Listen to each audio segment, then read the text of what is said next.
12 години затвор за Стојанче Јовановски, виновен за загрозување на сигурноста, нанесување телесни повреди при семејно насилство и наведување на самоубиство на неговата сопруга Ивана, која на 2 март почина при пат од балкон заедно со нивната 6-годишна ќерка Катја. За сите 3 кривични дела, Јовановски е прогласен за виновен и за сите доби максимална затворска казна. Судијата Ивица Стефановски при изрекувањето на казната рече дека овој случај отворил јавна дебата за околностите што довеле до трагедијата, но и влијаел врз свеста за сериозноста на семејното насилство и потребата од заштита на жртвите. Судот на обвинител Стојанче Јовановски за кривичното дело телесна повреда од член 130 став 2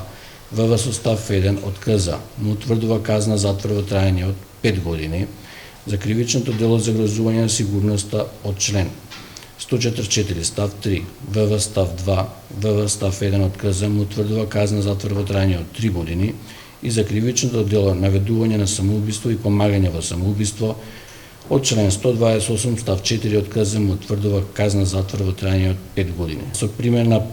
на правилата за одмерување на казната за дела сторени во стекст содржани во член 44 од Кривичниот законник,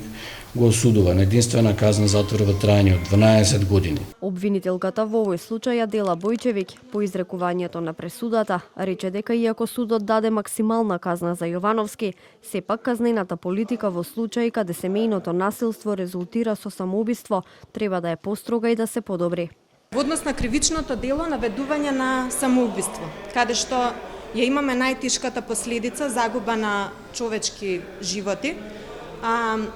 би сакала да искоментирам дека казнената политика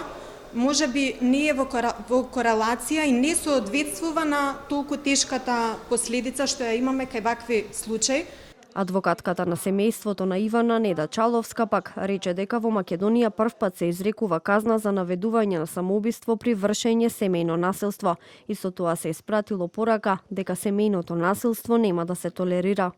Тоа што е многу значајно, што исто така за првпат, согласно тоа што ние го имаме како информација,